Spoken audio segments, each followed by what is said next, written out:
co-presenter. Hey, I'm Julian McArdle. We both fall today under the heading of documentary filmmakers. I'm just finished my first. This gentleman has finished his second, so he kicks my ass. Today's talk is called several things. It's called Underground Documentaries. I think there was another name, wasn't there? Something like putting together a ham sandwich. The art of interview. What? The art of sandwich making? Yeah, the art of something. The Yeah. art of. Anyway, the point is, it's about Interview. documentaries, the process by which one makes them, why you would want to make them, and what things came up in the process of our works. So just to talk about what we did, I made a film, well, one film called BBS The Documentary. This is a film about dial-up bulletin board systems of the 1970s, 80s, and 90s. This project started in 2001. I finished everything in the spring of 2005. It ended up being 5.5 hours, 8 episodes, has 200 interviews, it's on 3 DVDs, and yeah, so I was a 31-year-old gentleman coming in, and I was a 35-year-old wreck coming out of it. In my turn, my project was the piracy documentary, which focused on internet piracy.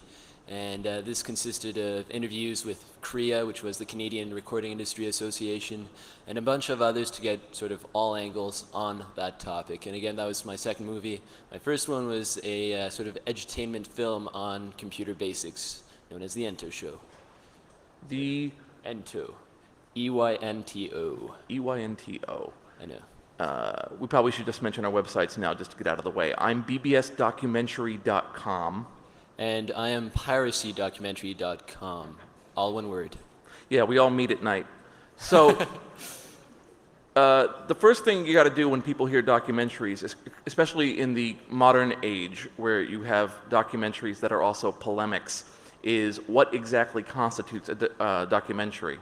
One of the debates that came out of the thousands out of Fahrenheit 9/11 was whether or not it actually was a documentary, and whether or not it deserved any sort of Oscar for it.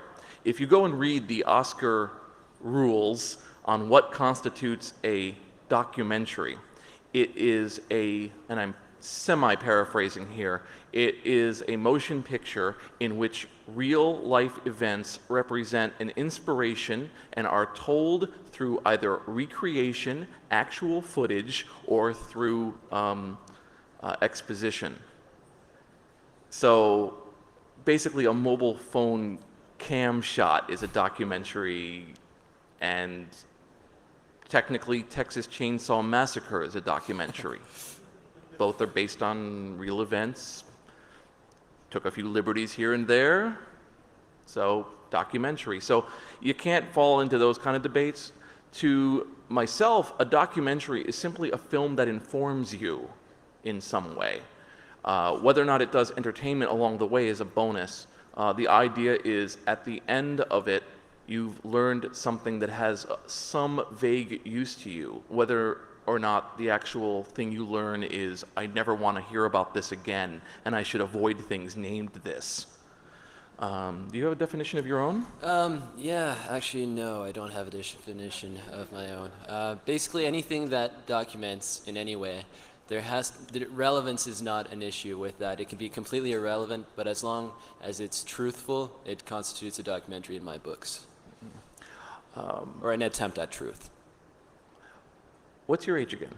My what? What's your age? How old are you? I am 21 as of today. Hey. Yes.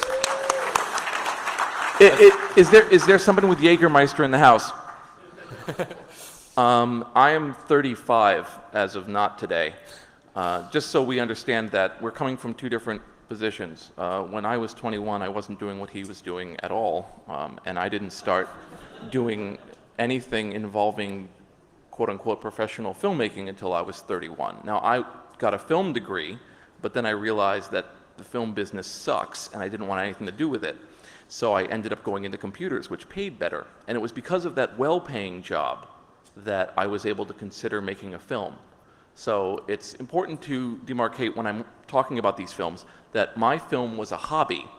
I didn't sit there shooting everything saying, is this going to earn me money? Is this going to get me something? It was like, okay, well, maybe today was fun. Maybe it wasn't fun. But I wasn't sitting there saying, if I don't get this shot, we're going to lose money and I'm going to go under and I have to make my house payment.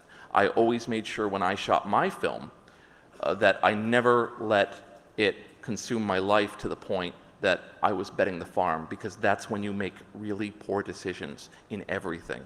When you sit there and say to yourself, if I don't do this right, I'm going to fail, so I better do this shortcut. Who's going to notice? And that's how bridges fall down.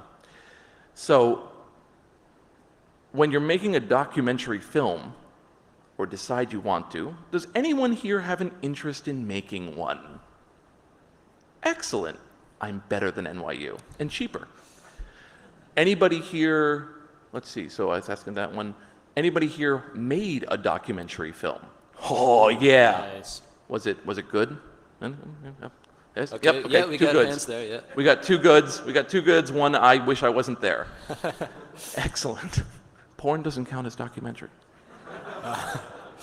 Okay, And all then right, we're down to hands go one. All right, so the question is, why did you want to make your film? Why would you want to make a documentary? And that's an important concept. Why? What do you think is there? So I get calls now because I actually made it through the colon of film production, and people say, "What's it like out there?" And they often come to me and say, "I'm going to make a hacking documentary." And it's like, okay, it's like saying, I'm going to be in a band and we're going to play rock music. It's like, okay, that's all right. Why are you making this hacking documentary? And often it's, I am a hacker, so I'll make a hacker documentary.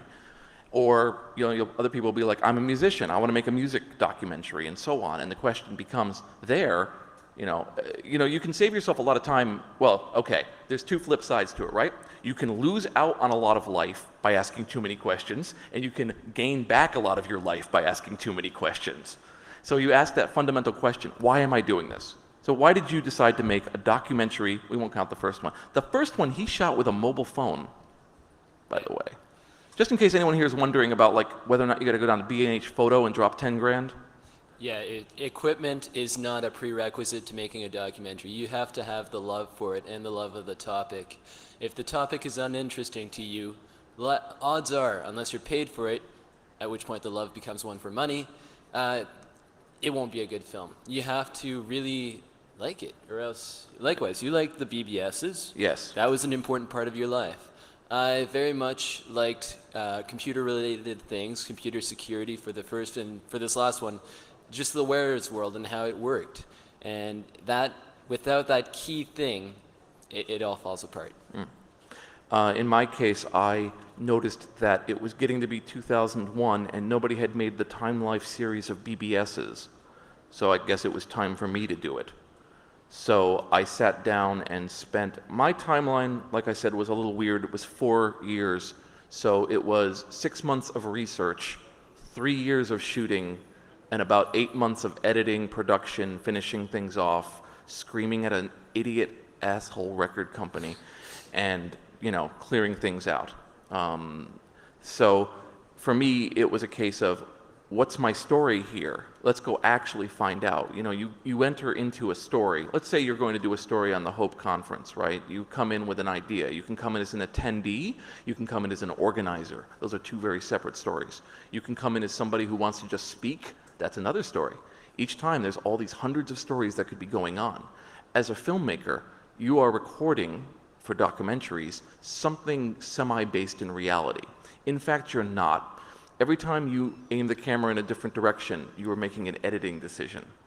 So something's going on behind you, you're not getting that shot. You're getting the twirly, blurry shot. So you have to make sure that you kind of know where things are going, but on the other hand, sometimes you have to change midstream. So when I started out, I knew I kind of wanted bulletin boards, but I didn't know where it was going to go. So then it turned out that I wanted to do something on FidoNet, and I wanted to do something on ANSI art and all these obscure subjects, so I had to start tracking people down. For your piracy documentary, you started working with places that I would never set foot in, like the Canadian Recording Association. Yeah. Yeah. How, okay, Sorry, I'm trying to. well, this is important because when I did my film was meant to be a narrative about this history because my problem was that nobody really kind of had down the history of FidoNet truly from the voices of the people who did it. But there's a lot of people who have a lot of voices in piracy. Yeah, most definitely. So, for instance, when it started off with Korea, you've got this one perspective, and then they threw you off to 10 other perspectives of these 10 contacts that do have a voice. Now, what was the reason for which you would not like to be in the same room as those people? You know, it's funny. When I think of these, you know, some of these subject matters, when I did my hacking episode, my rule was no law enforcement, no covering too much on busts, no talking to reporters, because I didn't need that. They get plenty of voice. Yeah. My concern was Oh, I I wanted see. an Apple II cracker who nobody's heard of, except for that he cracked an Apple game 20 years ago, and I wanted to get all those people, and I figured, you know, life can go ahead and criticize them, but I wanted to get their voice first. Right. And so I would say, yeah, in my case, there is a blind spot there because I never sought out the law enforcement perspective. Yeah, and that's actually a neat thing about documentaries is that even though you might hear about a topic, right, and you might hear about certain perspectives, let's say the Korea, which everyone loves to hate, or the RAAA here in the US, the advantage of you doing a documentary is that you can seek out perspectives that no one really had before. So for instance, the RAAA, we always hear about how they're trying to crack down on downloading, and typically journalists try to get that very shallow perspective. So you as a documentary filmmaker, and I keep referring back to the piracy documentary because it's what I'm familiar with, but you as a documentary filmmaker have the option of, yes, going for that common voice, but the uncommon perspective therein.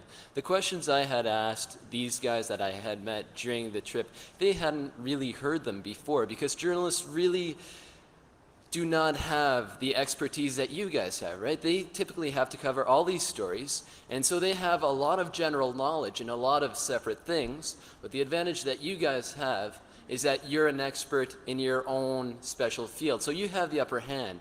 So when you come along with people that are on the well-trodden road, you're able to go off that and able to ask questions, and that really helps your documentary in getting that hopefully new perspective. So. My producer only stopped me from going to 2 different interviews on their face. One of them was traveling to a ranch to interview a fellow who ran a white power BBS. Theory being that a Jewish filmmaker should probably not go alone with his camera onto a white power ranch. I'm forgetting the other one, but it also involved weaponry. But generally, the toughest part of any documentary is finding the people that you wish to speak to. And by that I mean, it's very easy to find people who give an opinion. There are what I call the I call them the fallacies, the editing fallacies. And I have stupid names for them. I call them monkey dance, I call them bling, and so on. And basically what they work out to is, and you do this, but everyone does this, and I ended up almost doing it a few times. Monkey dance is where you make somebody do the thing they do in front of you on the camera. The problem with that is that they're not actually doing it, they're doing it for the camera. So you get people working on a computer and they're doing this because they're not looking at it. But hey, you want a shot of the person doing this. There's what I call cakewalk, which is where you make a person walk down a street while other people walk around them and you put their voice and overlay over it.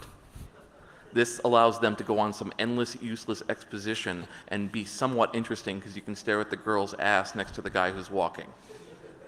Then there's what I call razzle-dazzle bling, which is where you take a macro lens and aim it directly at some small bit of the person's life, whether it's a stamp or a piece of their keyboard or something, and go along it very slowly.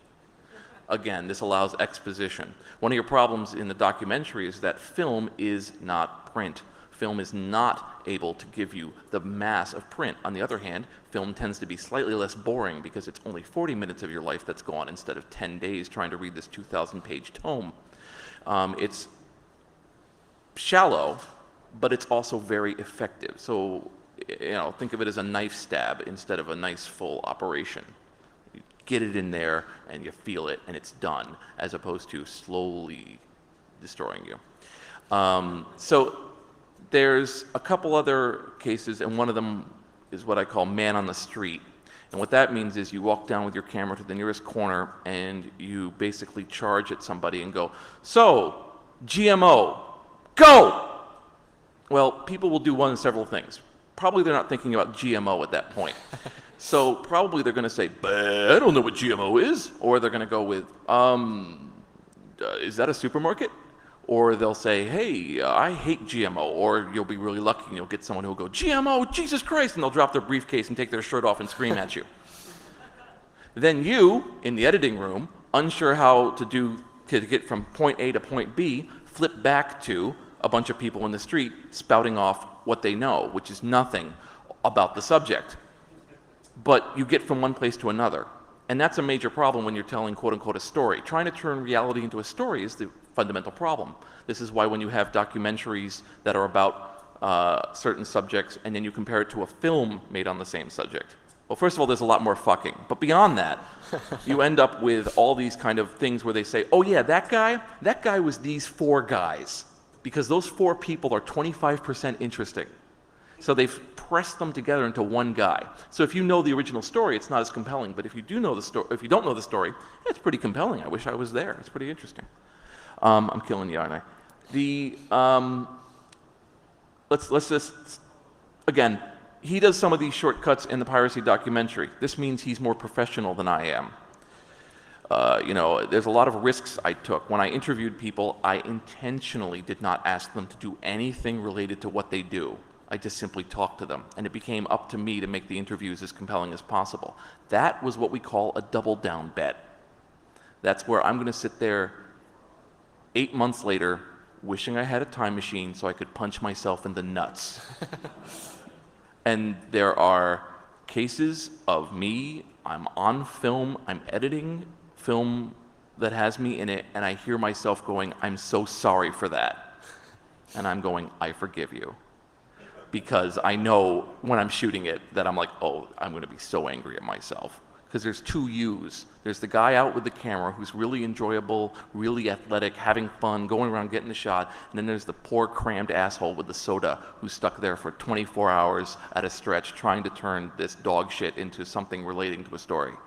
And that's tough. And that's part of it.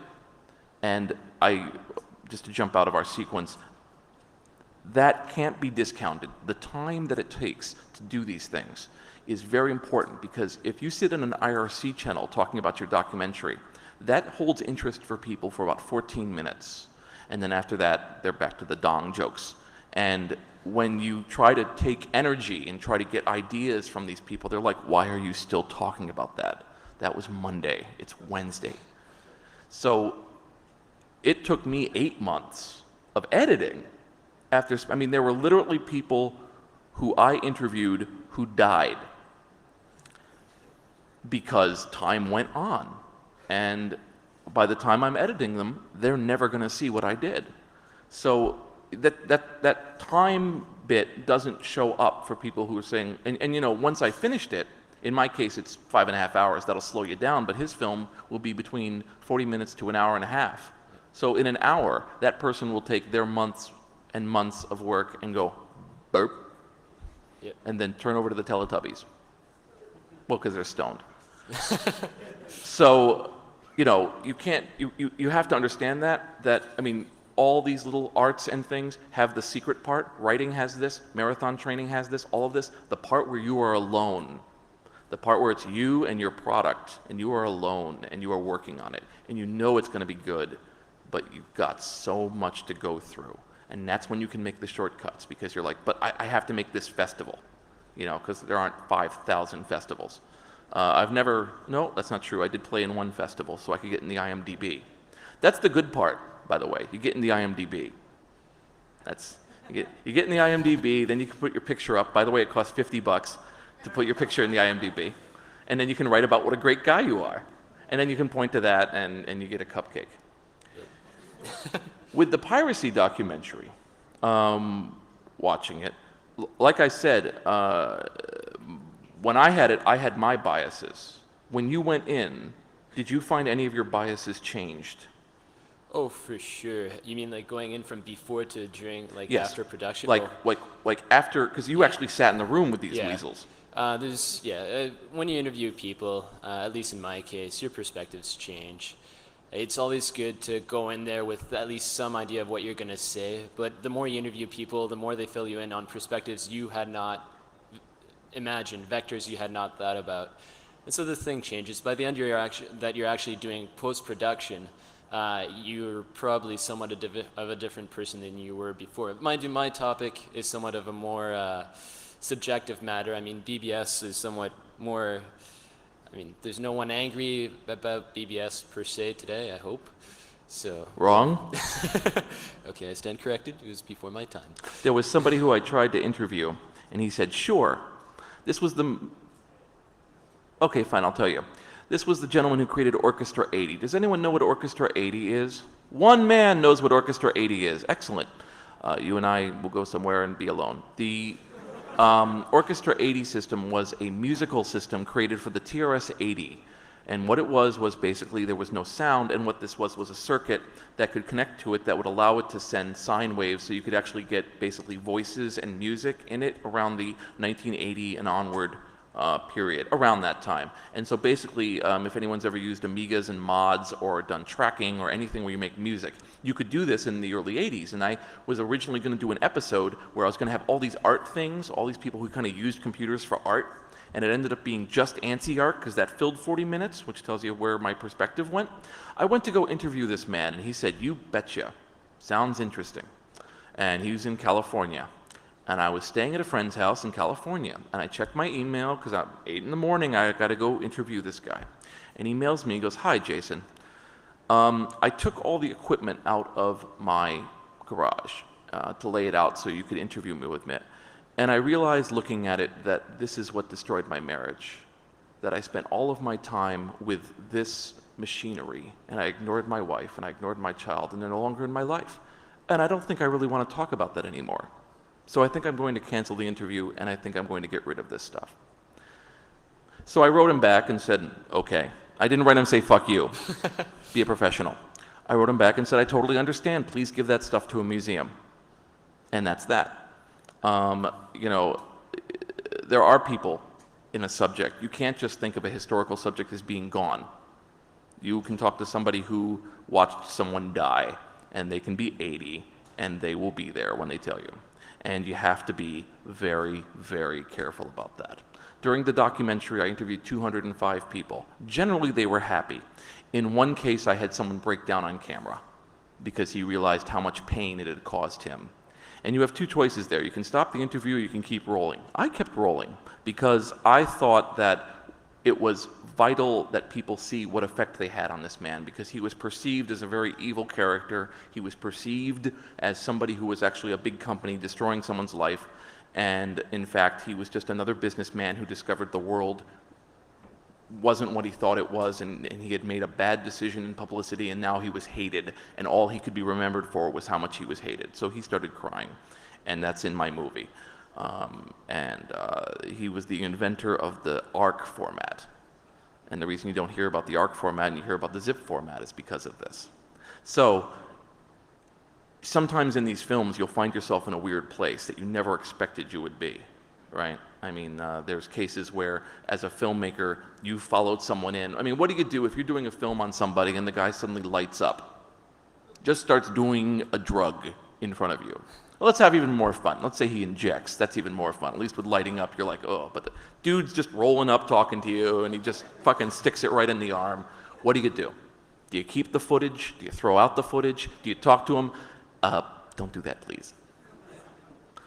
You know, especially if it's like a milkman. You know, what happens when like someone's life kind of intersects with yours? I had one case where I interviewed someone, and his wife threw me out of the house because, and I will not say his name, he was busted, involved with a BBS, and sent to jail for a year. That was back in the early 90s, and I was interviewing him in 2002. And his wife came into the room and said, what the hell is going on here? And he said, oh, I'm just talking about the bust. And she's like, no, you are not. No, we live here. We live in the same community you were busted in. The chief of police is the same chief of police of when you were busted. This guy's gonna leave, and you are gonna have hell for our kids. Get him out. So I did the right thing. He had signed the release already. So I gave him the tapes he had already recorded, and I gave him his release back. And I said, if she ever changed her mind, fine, but if not, I'm out of here and I'll never mention your name again. I'll use his story though. But his wife's perspective trumps mine. You're shooting history, but they're living lives, and you have to respect that. That said, someone shooting up is fucking great footage, so don't throw it away, is basically what I'm saying. I mean, that's fucking incredible. The dude shot up in front of you. Put that in the middle, and you'll be the guy shot up movie. A lot of people think back to documentaries and they'll go, oh, that's the one where the guy hit the wall documentary. It's not the BBS documentary. It's the guy cried near the nerds documentary.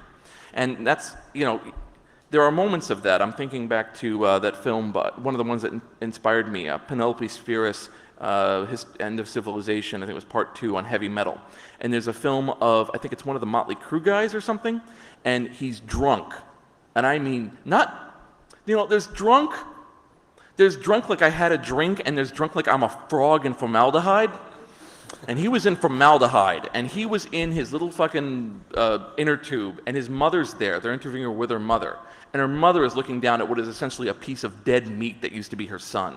And Penelope Spheris just lets this camera run, and he's going off and being a rock star, and she's just sitting there talking, saying, I don't even know what you are.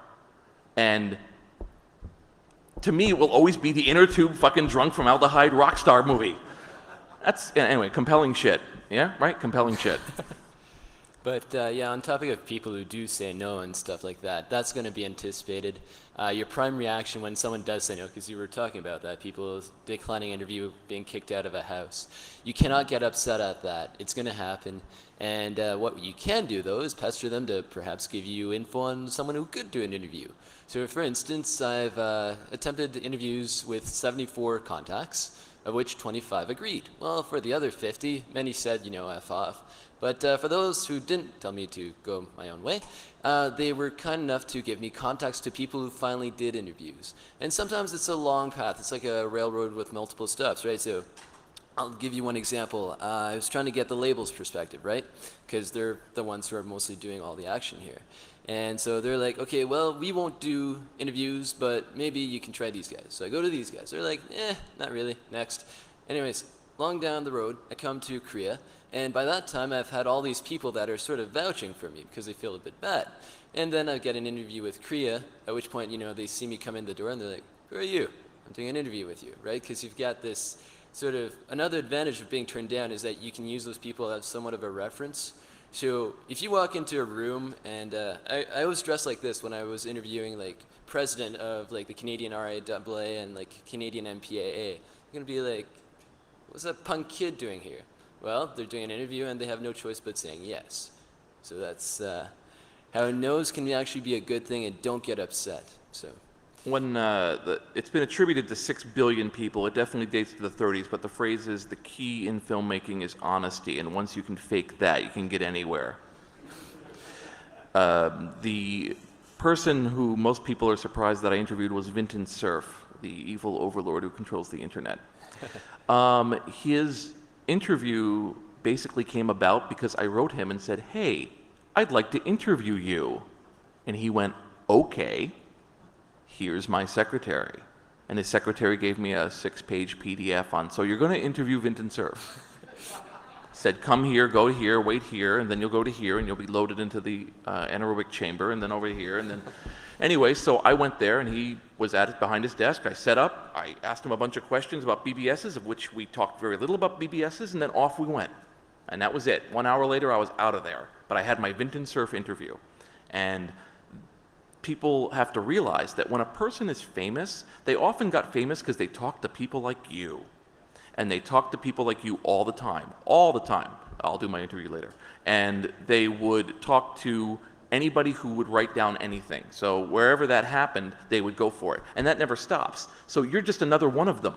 You're just another guy who's going to do it. And in fact, they may not even remember their interview with you because they probably did 5 more that week with who knows what. You know, it's their onus not to say something stupid in one that doesn't show up in the others, but that's how they got there. And I've had people who said no, and then later I come back with, okay, I've done 100 interviews, will you do it? And they go to the page with the list of 100 interviews and all the photos, and they go, okay, you're serious, all right, fine, I'll do it.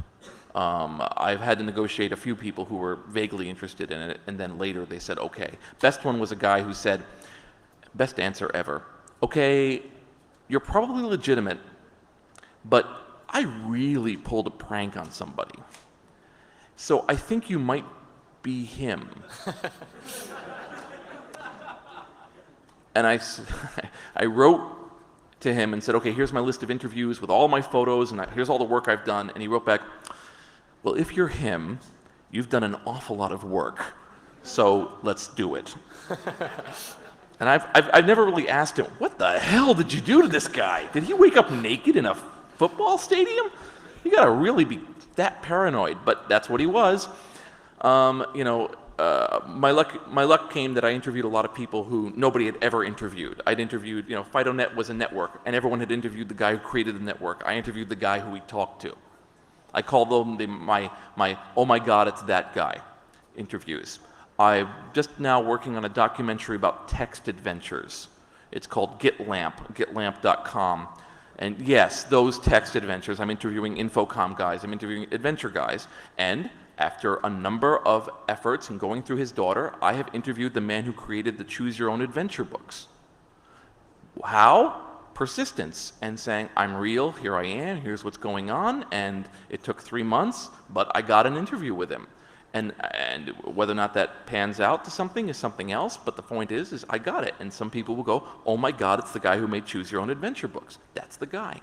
You can't ever act like, professional documentary organized, that's a little bit different than what we're talking about here. I interviewed one fellow who had been interviewed by another group, I think it was either Discovery or something. The producer doesn't even come on the shoot anymore. The producer has a tap at their office with 5 screens, and there's teams traveling around the area that are doing shoots, and she's on a phone and switching between them and telling them where to aim the camera and which set of questions to ask. So the teams are pretty much autonomous, headless cyborgs coming in to ask you stupid-ass 10 questions that they have listed and going away from you. You know, I saw the New York documentary and they had Donald Trump in it. He says one thing, skyscrapers are good. And I'm thinking, it's fucking Donald Trump. Ask him 20 minutes of questions, God damn it, and you'll never see that footage.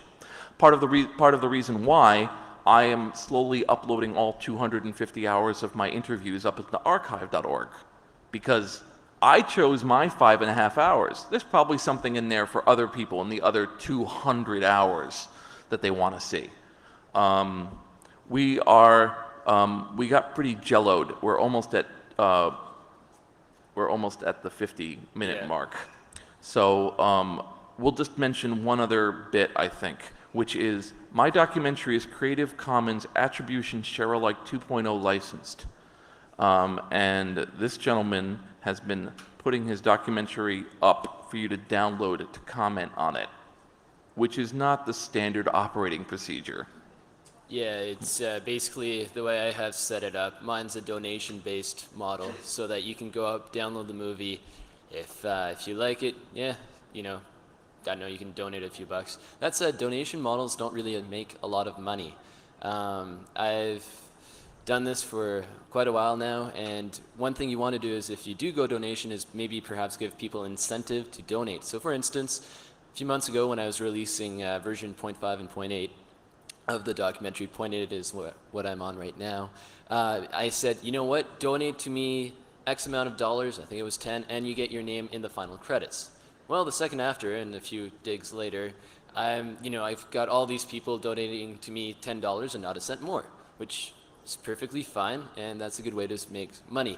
But get it in your mind that donation is by love. You know, if you're small like or me, for underground documentaries, donation is really just for a work of love. Mind you, you've got different experiences. Well, I'm older, and I have a mortgage. Yeah. When I shot the film, like I said, I shot the film assuming it would make no money. This helped me a lot. Depending on if you talk to my accountant or me, my documentary cost different amounts of money. So let's go with non-recurring costs. That is to say, for instance, I wrote off my T1 line that goes to my house. So I probably would have had the T1 line anyway. I didn't need that for the documentary. Let's go with camera, equipment, travel, editing. I had 6 terabytes of hard drives. I did editing software and other things. So if you look at that production cost, the film cost about $24,000 to $25,000 to make. I spent $27,000 on DVD duplication and packaging. So whatever that is. I made that back in about 4 weeks after coming out. Because it's good. Trust me. Having said that, it was also available on the Pirate Bay within 3 weeks. And also people were telling me, you know, dude, that's so unfair. And I'm like, it's Creative Commons, eat it. I get people who mail me from schools, and it depresses me. I got the Ontario school system, actually. Their acquisitions person mailed me and said, may we show this to children, or do we have to pay a fee? And I was like, you can charge people to see it and raise money for your damn school. You know, I'm like, edit out the bad words, because there's a few of them for some reason. Imagine that from me. You know, it's like I get people who, there's some trade wars in it. It mentions this game called Trade Wars. Well, the Trade Wars fan site cut out just the Trade Wars part and put it up on their site. That's fine. I wouldn't want 50 people to buy it just for the Trade Wars part. They'd be pretty disappointed slogging through the other 4 hours looking for the Trade Wars part. Somebody uploaded 4 seconds of it to YouTube because he's in it.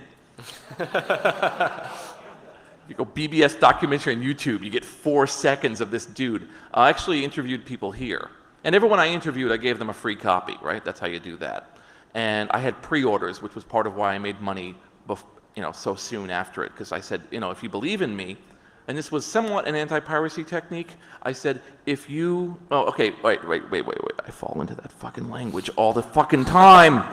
You can't, it's really hard to pirate a Creative Commons Attribution Share Alike 2.0 product. You got to rip my name off it, claim you did it, and not let anyone have it and own it and sell it to Sony. You got to work really hard to kill the fucking license. Okay, so anyway. So people are like, hey, they're pirating it. I'm like, no, they really aren't. Or I'll tell people it can't be pirated. And they're like, it's up on Pirate Bay. I'm like, doesn't count. Actually, it's funny because I got involved with the Wares group that pirated me. Because I have the NFO printed up on my wall. And they basically pirated it, or they put up the stuff, and I was like, it's like you're stealing the sugar packets at a McDonald's. You're really not, it's not really elite, dude. There's no protection on the thing, right? It costs money and ruins the disc to put protection on it. I could pay fucking Macrovision, I think it's like 35 cents a DVD for the right to make my DVD not work right. All right, so fuck that noise.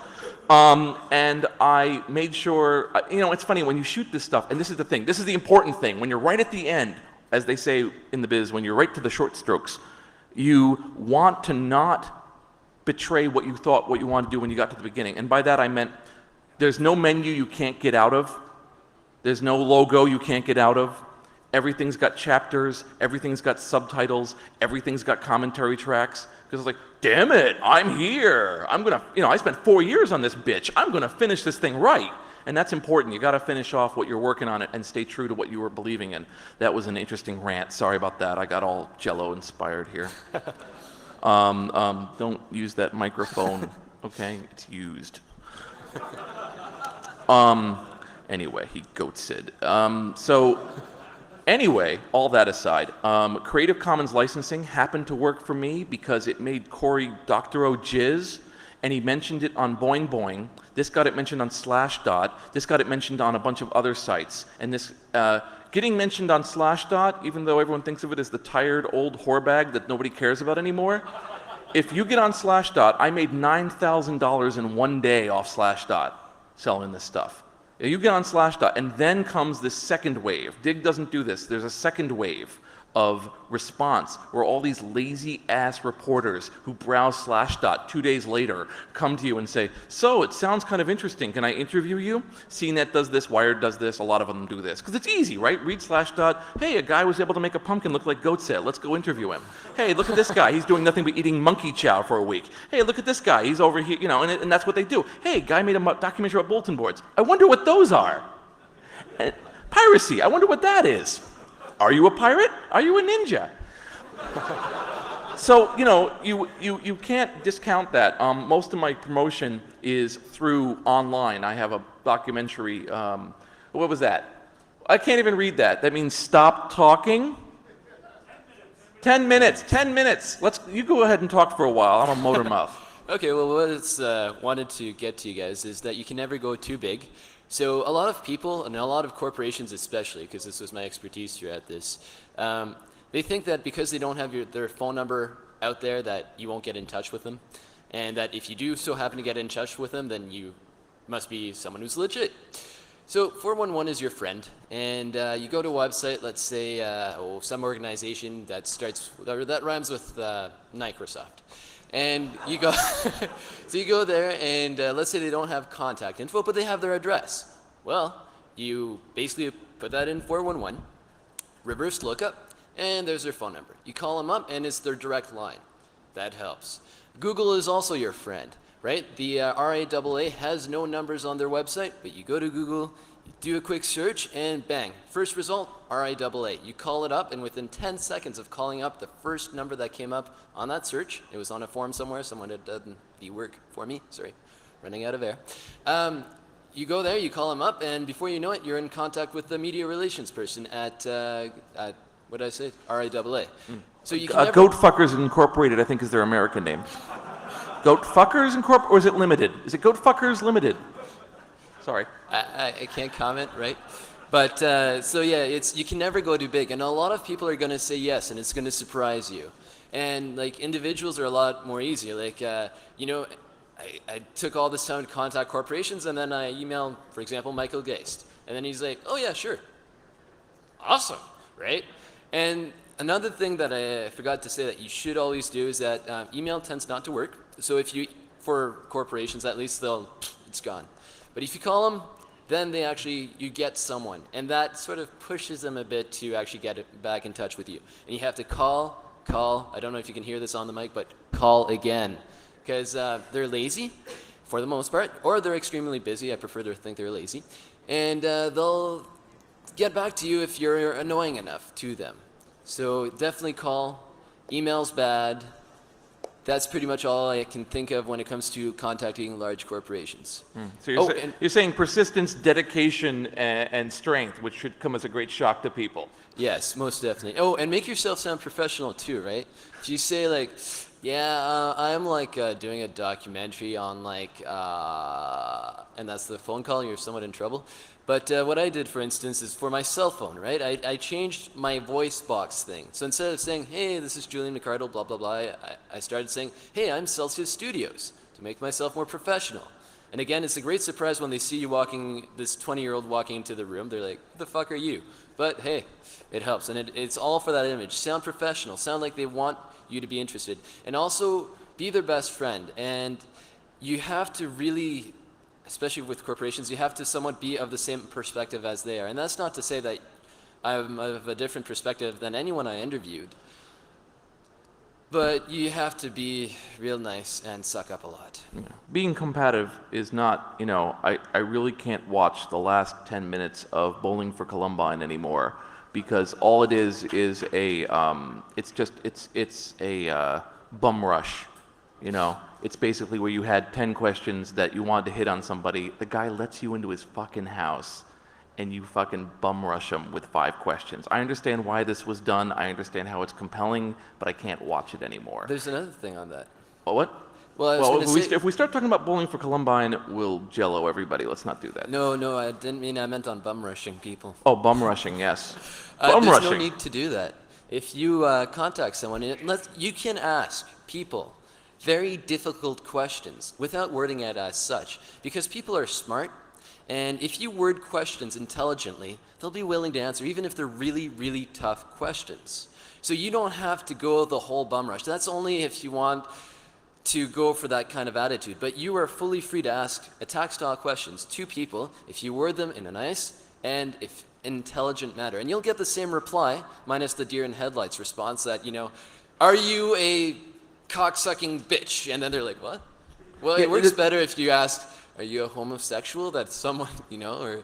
That's a bad example. There's a film. Sorry, okay, here's. If If you want a good example, there's one called. There's a film out there which is horrible called "The God Who Wasn't There." I got it from my atheist friend, and we sat down with it, hoping that we were going to kick God in the nuts for 45 minutes. But it turned out that what it mostly was I had a really bad time in parochial school. So he went back and got an interview with his principal, and he starts hitting him up with obscure biblical questions and quandaries.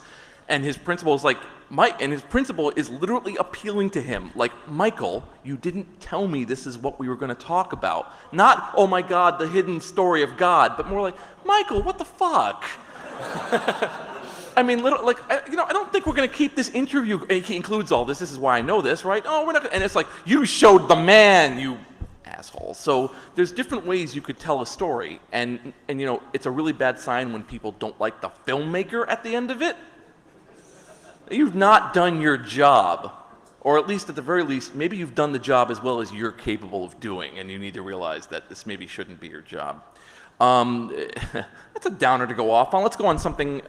There's a bunch of people who are coming in to find out about how the net did. So let's just say my documentary that I worked on was BBS the documentary. That's BBS documentary, like bulletin board system. I'm working on a documentary now called GitLamp, which is gitlamp.com, and I'm working on a documentary because I'm shooting in high definition. Yes, I'm doing a documentary on text adventures in high definition. And the camera cost me $6,000. It's worth it, but $6 goddamn grand. So I'm shooting a documentary on arcades as well, so I have something to do in the off hours. So anyway, arcadedocumentary.com. Tell them about your thing. Okay, so I'm piracydocumentary.com, and I'm working on a fictional hacker movie after that, but no talk about that until this is done. And right before I sign up, just a note, sorry to all children, Jews, and gay people. Sorry about that. That was... God will punish you. This only makes it worse. God. Sorry to all Jews is an excellent way to end a talk. Excellent work.